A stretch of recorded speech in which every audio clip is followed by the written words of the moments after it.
Guys, and welcome to the recorded version of a goal planning session, or really motivation session, that we had last week to kind of get us kicked off for the new year. And so let me just frame up how I normally like to do these. So although there is goal setting involved in this discussion, what I've found over the years is that goal setting is very specific to each person. I know some people that don't even set production goals. They just kind of work their plan every day, and knowing that transactions will follow. And so their goals are more like, well, I want to add 100 people to my database by June 30th. Some people like to actually set those kinds of goals and set annual production goals. And so we will touch on that a little bit, but today is more informational and more inspirational, so that you can find it, whatever it is in yourself, to get inspired and to be motivated, to not just set goals, but to actually get out there and work that plan. I find that most real estate agents actually underestimate what they already know.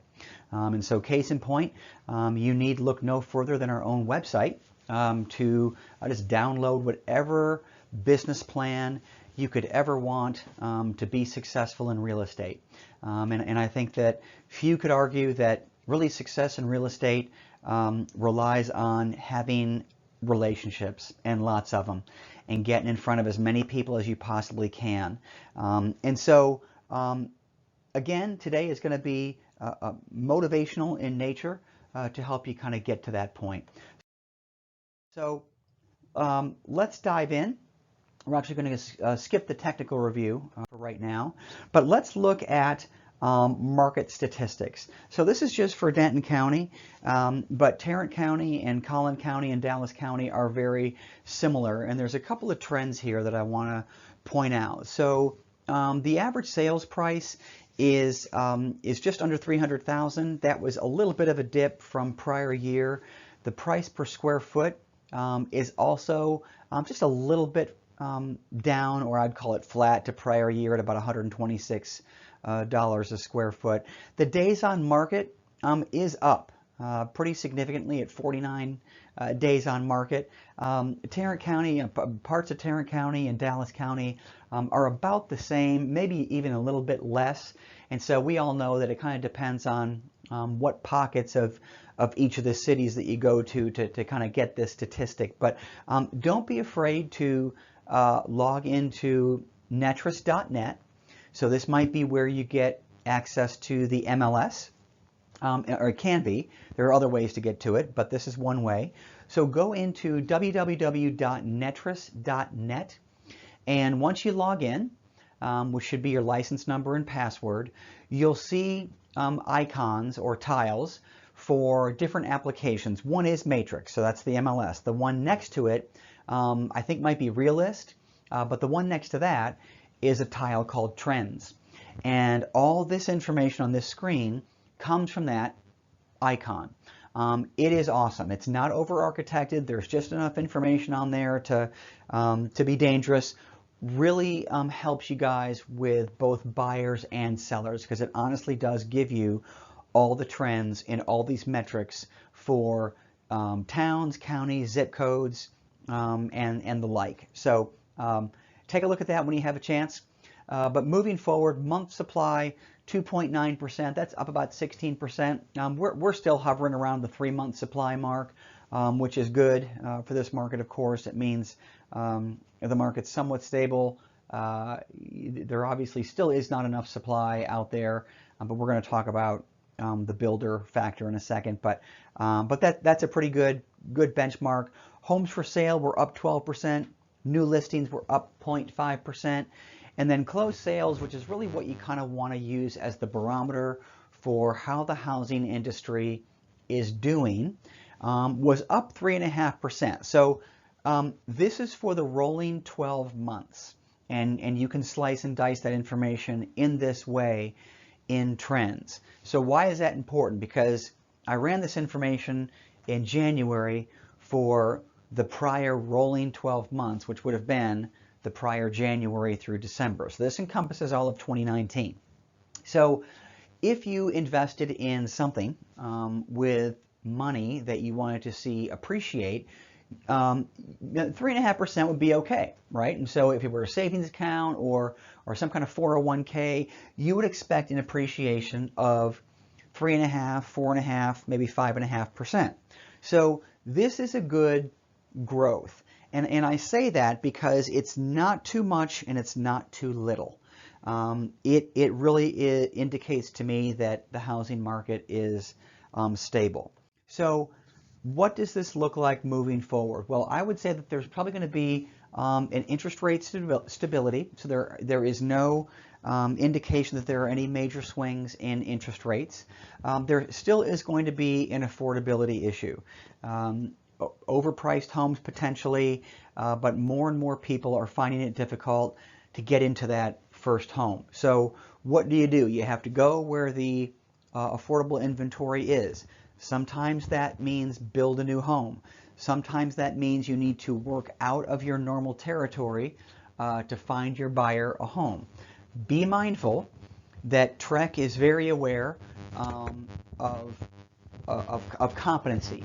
And so that means that if you are used to working in White Settlement or Burleson or Frisco or pick your city, wherever you live, that geographical area, the minute you step outside of that familiarity, TREC gets concerned. Now, how are they going to know this? They're not until something goes sideways. So if you live in Burleson and you are selling or representing a buyer that wants to buy a home in Rockwall, well, you've never bought or sold a home in Rockwall, so you need to make sure that you know everything about that area before entering into that transaction. If there are some weird things that accompany that transaction, and 6 months, 12 months later, you're blamed for some kind of error, well, you're not going to have a leg to stand on. So just make sure that as you're moving out of your comfort zone, out of your territory, that you become familiar with that area. Number 3, it's an election year, right? So anything can happen. There are no signs that there is anything on the horizon, but you never know. Typically in an election year, the back half of the year, especially Q4, is where people kind of tighten the purse strings. There's some uncertainty there, so just be mindful of that. So look, hot economy plus low unemployment equals higher interest rates, maybe. Okay, so as the economy strengthens, gets stronger, momentum builds, there is a chance that interest rates will get higher. If the current president gets reelected, the chances of that are probably slim. So just be aware. Next is iBuyers. So in terms of market trends, so iBuyers are still going to be prevalent. Just know the ins and outs of each of these guys. Okay, there's a lot of them out there, and whether you're representing a buyer or a seller, there are things you need to know about these guys. They are no longer a one-off. The chances of your buyer buying a home listed by Open Door, Knock, even Zillow is increasing. More tools that put the real estate experience in the client's hands. So this is true, right? So they start their buying experience online, and as the years progress, I think that this experience is going to be even more put into the customer's hands. That's why iBuyers exist, right? So, but just be mindful, it's still a relationship business. We need to be licensed to do this job, and the customers still need us to carry out the transaction, write the contracts, and represent them in a way that keeps them out of trouble. All right, 120,000 Texas realtors and growing. So why did I mention this? Well, this is the largest amount of real estate agents Texas has ever had, ever, and it keeps growing. So if any of you went to school at Champions, the classes are typically just jam-packed, and it is just amazing how many people continue to enter into this industry. So why is that important? Well, that number is just going to keep growing in 2020. You just need to be mindful that you may be on the other end of a transaction with someone that just got their license.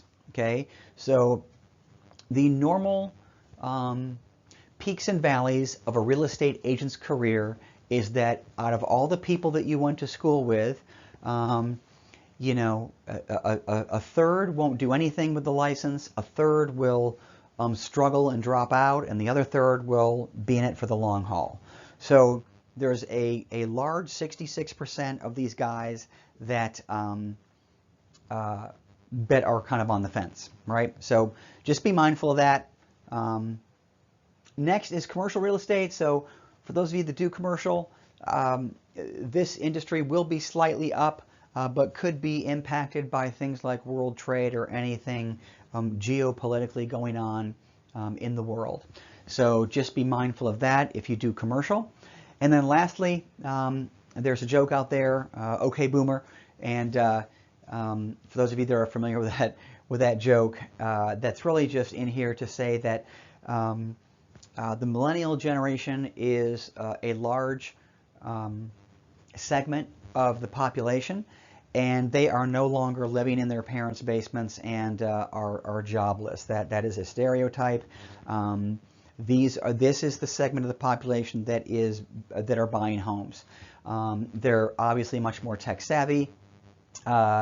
They are 30 years of age or older, and they have money, they have stable jobs, and they are buying homes. So if you do not have a niche of business, this might be a good one to focus in on.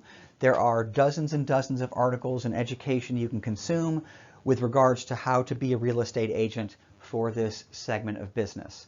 Many of them are first-time home buyers, so while they are knowledgeable in tech, we are certainly more knowledgeable in how to get this deal done. So don't be afraid to do that.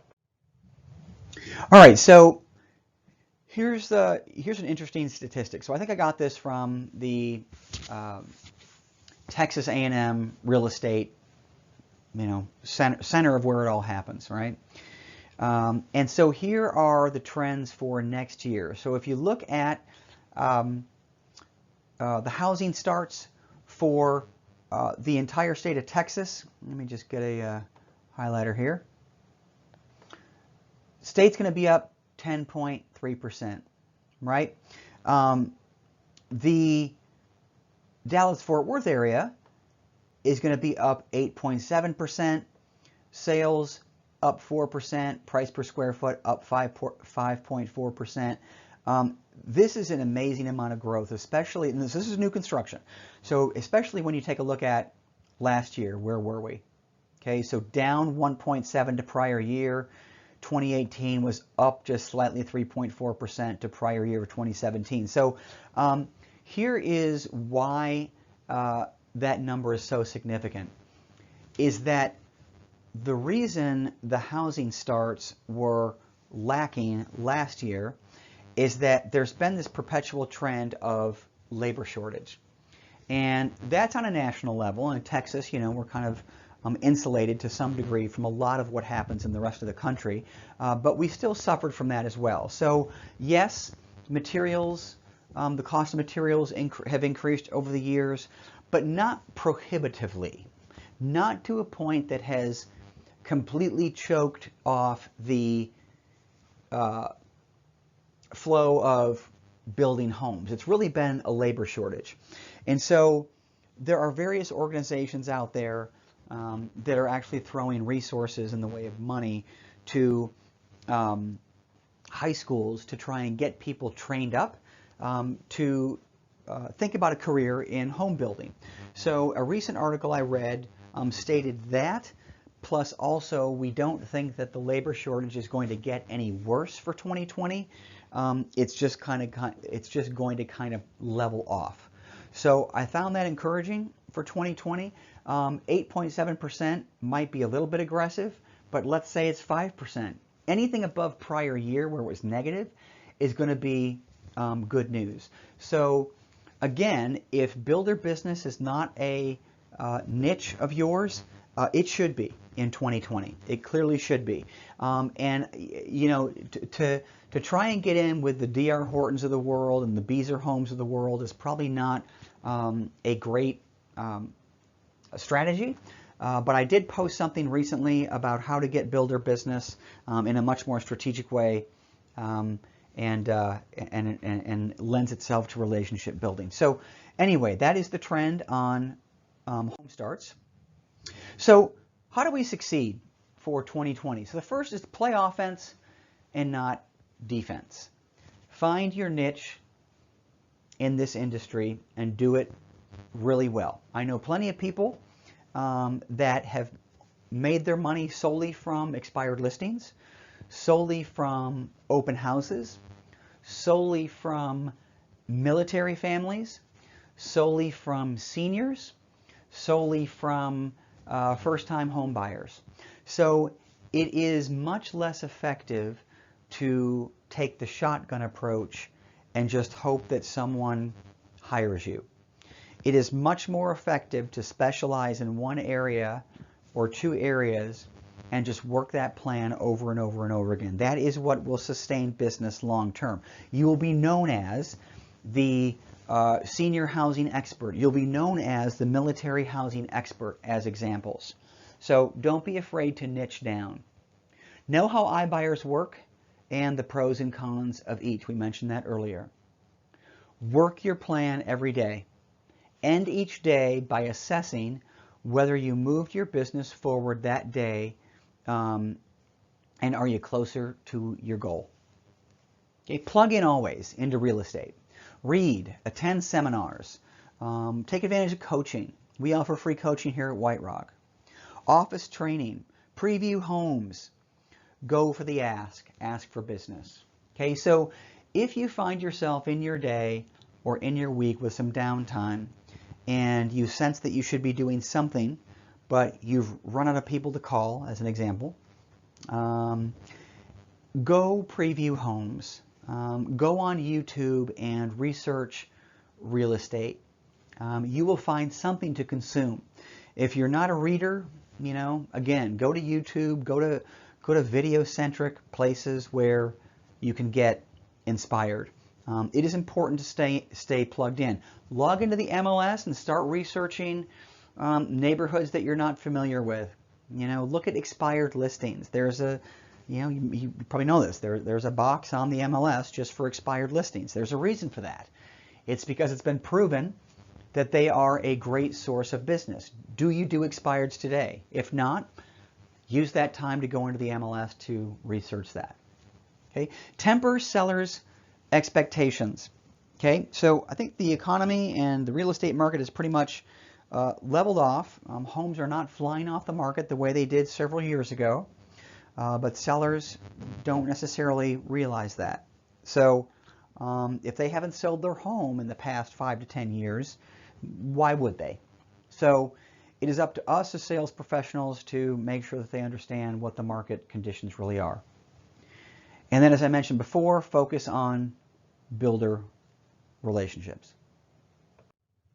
All right, so what are the traits of success? So obviously, you don't get from here to here, or from this guy to this trim and fit gentleman overnight, right? It is a marathon, not a sprint.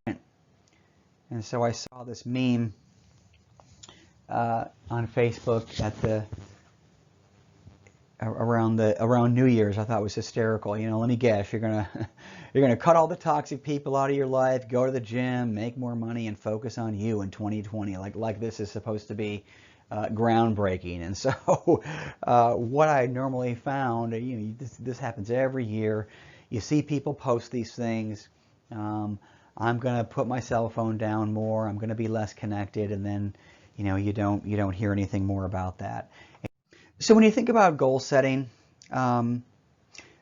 here are some questions you can ask yourself. So how many homes do you want to close, and how much money do you want to net in 2020? So this would be your big annual goal. right? So think about how much money you spend on real estate, the fees and realtor dues and all that good stuff, how much marketing you're going to do. How much money do you want to net? What does that look like and feel like? All right, so just try that number on for size. What does that look like and feel like? Do you know anyone else that has done the same thing? So the easiest way, and oftentimes the fastest way to become successful, is to look at someone else who has already been there and is already successful and replicate what they're doing. So do you know anyone who has achieved that? How will this impact your life if you don't reach that goal? What is holding you back? What's holding you back from just getting started? What's holding you back from working your plan every day? What is going on in your personal life? And so I mention this because oftentimes people overestimate their ability to work their real estate business if they have something monumental going on in their personal life. And that could be anything. It could be financial, it could be relational, could be anything. But oftentimes, once that thing in their personal life is fixed, then it kind of opens up the floodgates to work their business like never before. So it may not be a motivation thing, it just may be something else that's taking you away from succeeding. Okay? What are your go-to sources to stay motivated? All right, so here at White Rock, we provide a lot of that kind of thing, but that can't be the only thing, right? And so it has to be either books or podcasts or videos or going to open houses, something that continues to keep you inspired. So, goal setting exercise. So my recommendation is always keep it small and manageable. Focus on a few things and do them well. Okay, so think about this. What is the one thing that you beat yourself up over in 2019? So take some time now. You can pause the recording if you'd like. And think about what is that one thing that you just wouldn't let yourself off the hook about in 2019. So similarly, what is the one thing that you did well? So if the one thing you beat yourself up over is the thing that didn't work well for you, what is the one thing that did work well? Okay, and the notion there is keep doing that. Keep doing more of that. All right, and then write down, pen to paper, one measurable and dollar productive goal for 2020. It does not have to be a production goal. It could be, as you can see in the examples, I'm just going to start doing coaching. I'm going to do more open houses. Now, if you write things like that, more doesn't cut it. You have to write down exactly how many more. So is it 2 open houses a month? Is it 4? Is it 14? What's the number? Okay, more one-on-ones. Add 100 people to my database, and that's very quantifiable. Okay? Now, what I find even more helpful is creating quarterly goals. Now, real estate is cyclical throughout the year, or seasonal. So, if we're in January, what are your goals that you want to see yourself having achieved by March 31st? And there's a book out there called The 12-Week Year, and I'll refer back to this in a second later in my presentation, but it really is about this concept. It is about, don't worry about this huge, overwhelming annual goal. Think about what you want to achieve in Q1, Q2, Q3, Q4. And again, it doesn't have to be a production goal. Could be, but in real estate, that's hard to nail down. That kind of logic would suggest that all you need to do is work harder to get X amount of closings by end of Q1. Well, we all know that no one's buying and selling homes in Q1 for the most part. I mean, yes, there's some inventory that's selling, of course, but if on an average you've only done 2 transactions in Q1, why would you think you could do 22? So, not that I'm saying don't make that a goal, go for it, but perhaps a more reasonable goal would be something like add 25 people to my database, have 2 in-person meetings each week, attend a advanced MLS seminar at the local board. Things like that. Okay? And then think about this. If you could change one thing that would just simply explode your business, what would it be? So these questions really serve to kind of force you to be a little bit introspective, force you to kind of be self-aware. And the reason I do it this way is because we're so busy working in our business, we don't have time to work on our business. And so this is the one time of year where you should give yourself permission to do that. So think about it. If you could change one thing about your business that would just cause it to explode, or maybe it's only get to 2 more transactions this year than I did last year, what would that one thing be? Think about that. How many closings did you have last year? Maybe you had none. Doesn't matter.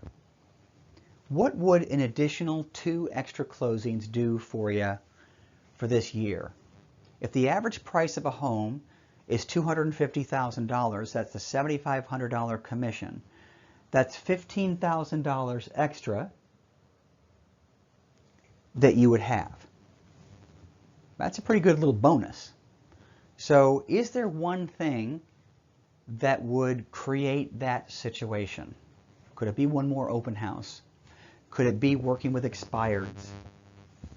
What is that?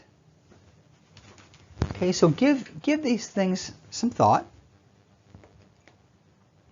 And at the very least, you should walk away from this slide having at least your quarterly goal hashed out for Q1. So by the end of March 31st, what do you want your real estate business to look like? So here's the deal. Here's the simple daily plan, theoretically. If you make 10 calls a day, write 5 note cards, add 5 new people to your database, send 5 emails, send 5 texts or instant messages, and if you get 1 face-to-face meeting, that's a bonus. Law of averages, it's a numbers game.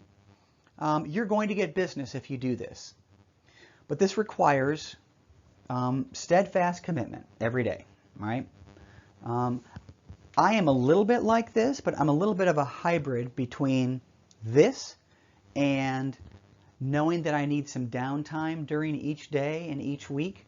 And so my energy tends to go in spurts. And so if you are like that, that's okay too. That's why I'm suggesting a quarterly goal versus daily, weekly, monthly, and even an annual goal. Because if you can get to that end number, in this case by March 31st, it almost doesn't matter how you got there. But here is the fact that you need to have a plan.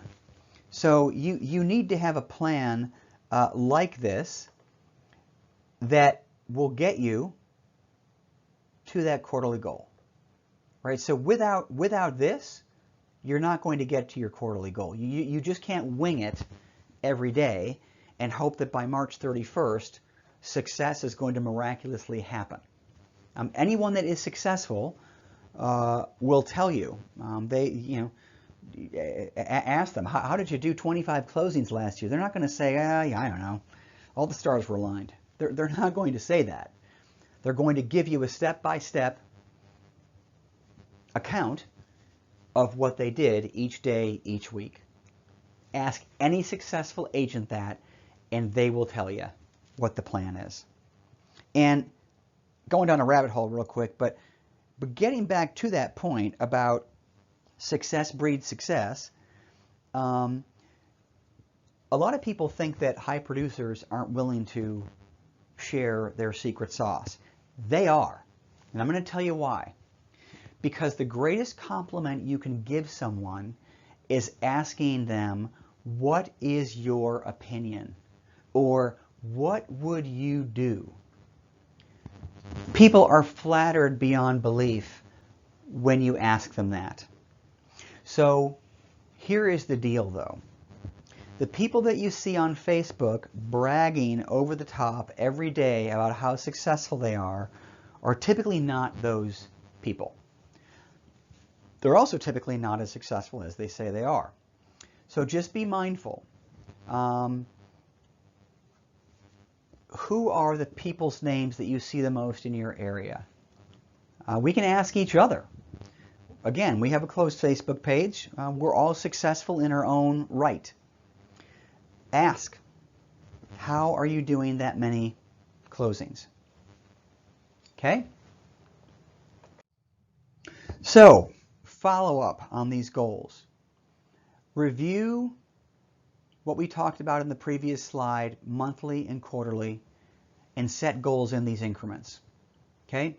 So what do you want to have achieved by the end of Q1, Q2, Q3, Q4? Review them. What gets measured gets done. Give yourself permission for the market to be slow. Heck, give yourself permission for you to be slow. If you wake up one day and you're not feeling it, it's okay. Just put it behind you and commit to doing better the next day.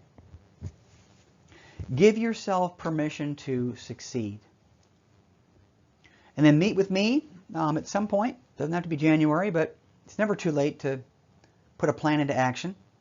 But if you have just kind of a high-level sense that, hey, yeah, I'd like to work with expireds, I'd like to work with builders, I just don't know how to do that, I will be glad to meet with you and provide that coaching so that you can get that plan working. Always focus on the next step versus trying to have it all figured out. So this goes back to creating an annual goal. So if your annual goal was to book $3 million in gross sales, you're not going to have all the steps figured out on how to do that. I don't care if you've been in this business for 20 years. But you probably do know what your next step is. And it's just kind of the old adage, you're just putting one foot in front of the other. You got to walk before you can run type of deal. So don't be overwhelmed by knowing the entire plan. Just know the next step. And then lastly, review our resources on our website, specifically 101 Ways to Prospect and 60 Ways to Get More Listings. So these are great thought starters for you to just kind of get inspired by.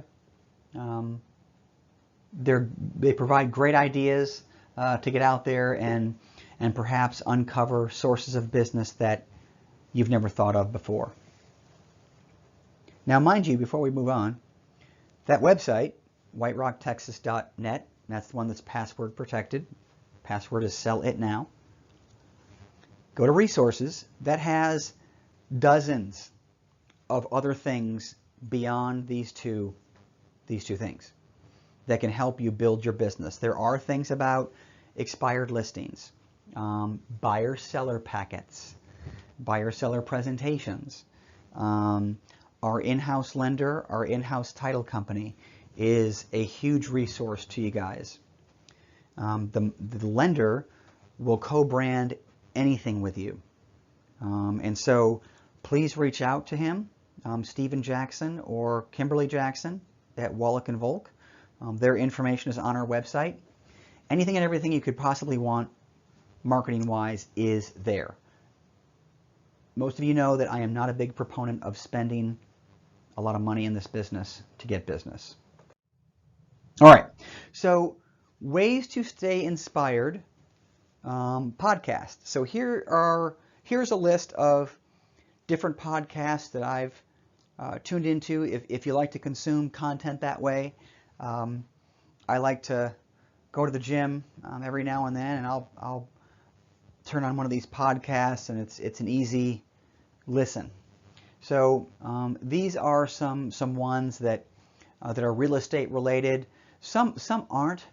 This last one, Simon Sinek's Start With Why, that's not real estate related, but it is business related. So if you like podcasts, these are some good ones to take a look at. Books. So I have read all of these, and the ones that I recommend the most for you guys is The Compound Effect, number one. And this is the notion that if you just work your plan every day and make these subtle corrections every day based on how you're doing, over time, your efforts will compound into huge successes. Okay? 7 levels of communication. I also recommend this one. All these are relatively quick reads, but this is a work of fiction, but kind of sort of not. It's a composition of a realtor that this Michael Mayer knows, and it's just about working by referral. You know, it's about how you communicate with people and what is the most effective way. And by the way, spoiler alert, the most effective way is one-on-one. The least effective way is email, phone, snail mail. So the more you can get one-on-one conversations with people to make them understand that you're a realtor and you want their referral business, the more successful you're going to be. And you have to work that plan every day, not just meet with them once type of deal. The other thing is the 12-week year. I mentioned that earlier. The spirit of that book is, again, setting goals by quarters and not by year. There are also some Facebook groups that you can join that I would recommend as well for inspiration. Stay plugged in. Okay. All right, so here's what you don't need. You don't need more systems, right? Just go to our website. Every system you would ever need to be successful in real estate is already here. You don't need to spend more money.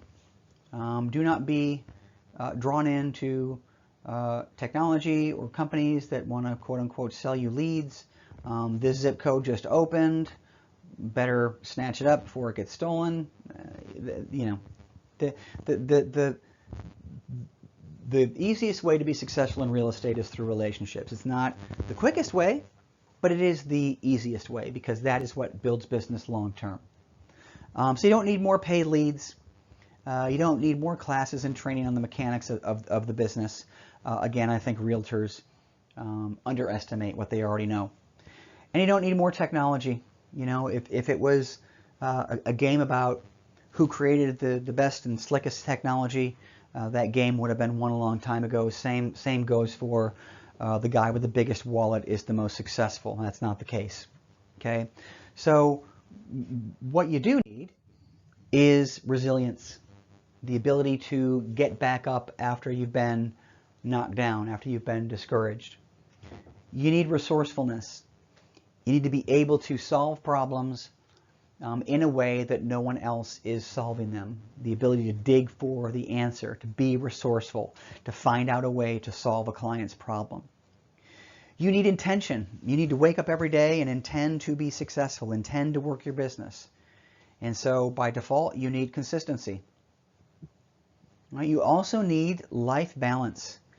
This is unlike any normal job you will ever have. If you've come from corporate America and you've had a steady paycheck or a steady schedule, that's comforting, that's easy, that feels right. But real estate is not that way. And so you need to give yourself permission to step away and recharge. You need to stay plugged in and inspired in every aspect of this business. Okay, cold calling is not the only way. Go preview homes. Go to YouTube and research home building things. How to install a hot water heater. Whatever. It's relevant. It is relevant to our business, and those things are going to come in handy. Relationships. So you need relationships, you need lots of them.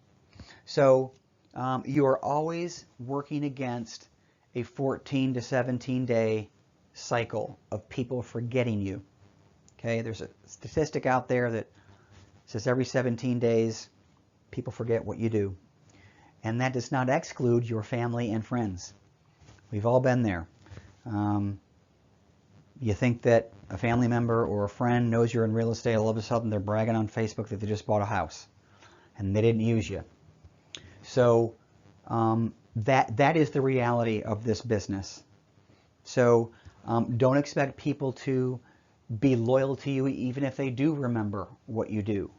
But there is a higher likelihood that they will be if they do remember what you do. And that just takes being in the right place at the right time all the time. Okay? So, end of your day habit.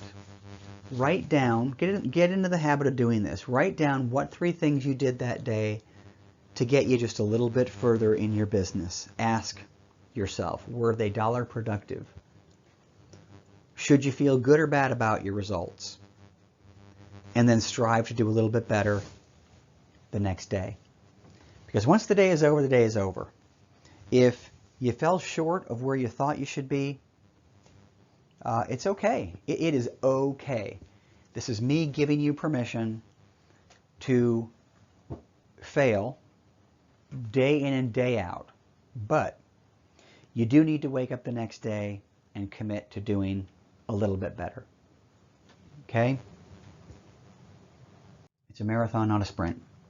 So, a word about happiness. So, I saw this documentary on Netflix several weeks ago that delved into this notion of happiness. What makes people happy? How does that work? And I'm mentioning this because I think that unless we're happy, we're not going to be motivated or inspired to get up every day and, as I said, commit to doing just a little bit better. And what they found was that 50% of happiness is genetic, right? Which is to say that they really couldn't account for half of why people are happy. They just said, well, it must be hardwired. Frighteningly, though, 10%, only 10%, could be attributed to people's circumstances, meaning what kind of job they had, how much money they made, what kind of house they were living in. That only accounted for 10% of people's happiness. But 40% could be attributed to intentional behaviors, meaning that there were certain things that if people did something to make them more happier, they would be happier. So it was interesting that he included that word intention, because if, as an example, you wake up and you think you don't have anything to do that day in real estate, but you intentionally decide to go to an open house, or you intentionally decide to have coffee with another realtor to see how their business is going, that will get you going. That will get you inspired, get you motivated, and by default make you more happy because you're going to be more plugged in. Okay? So keep that in mind. Your intention can steer how happy. And so here's the deal. The fear of appearing ignorant is very powerful. No one wants to look like they're a fool. And so we would rather just kind of think that, well, maybe that answer will just reveal itself, or maybe I really don't need to know that answer, because we just don't want to feel like we don't know. Sometimes I think we think that we should know, and we don't. So it can prevent us from moving forward. The fear of embarrassment can quickly lead to confusion and animosity amongst our clients, right? So it's not just us, but it is our clients. And I'm mentioning this in this setting because the business of real estate, from a client's perspective, can be very complicated and very overwhelming. And I will bet you $1 million that if you asked them anything about the 1-to-4 contract and what that meant, they would have no idea. They would have no idea what the implications are for missing the earnest money date or running past the option period date. And so be mindful of that. The minute you need clarity, ask. And that goes for buyers and sellers. Sometimes we go on listing appointments and assume that they know or should know that they need to declutter their home, and it should look like it's jumped off the pages of Architectural Digest. Most people do not know that. So the same goes for buyers. Do they know that it is not going to be in their best interest to not have an inspection? It's not going to be in their best interest to offer a price that is 30% less than ask, right? So they are going to have the same questions of you, but they are not going to raise their hand and ask. So know the 10 or 12 questions or issues that typically always come up in a real estate transaction,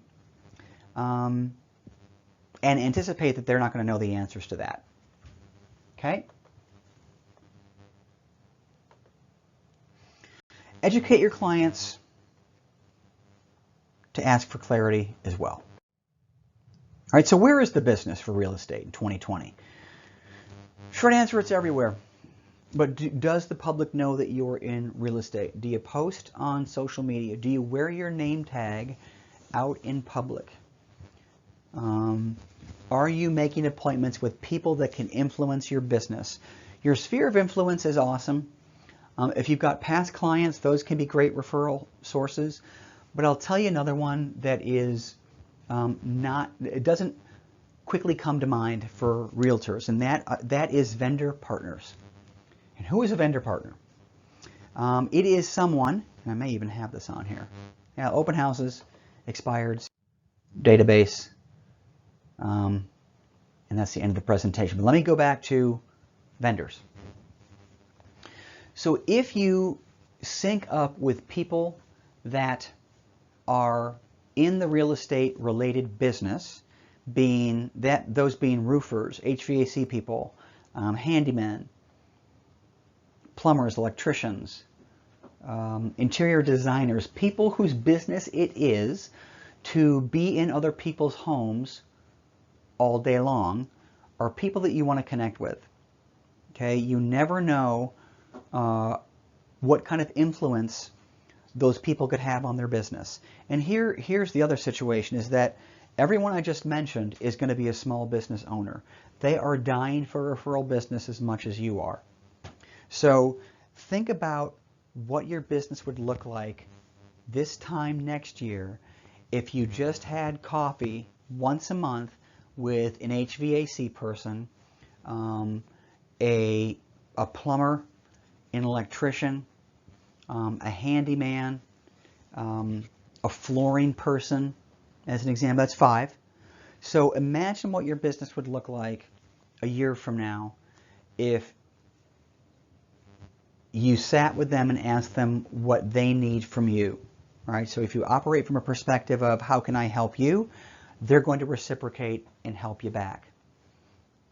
So I would make that your goal for this year, for 2020, because I think that will pay huge dividends. So my last slide here is success in real estate. You know, if Nike says just do it, you know, I get that, but you know, for gosh sakes, let's just do something. Even if it's one thing today that you go out that will move your business forward, do that one thing. Okay, so I hope you found this beneficial. I am always here for coaching, mentoring, guidance, business building. There are lots of great things on our website to also download. Let's make 2020 our greatest year yet. Thanks, guys.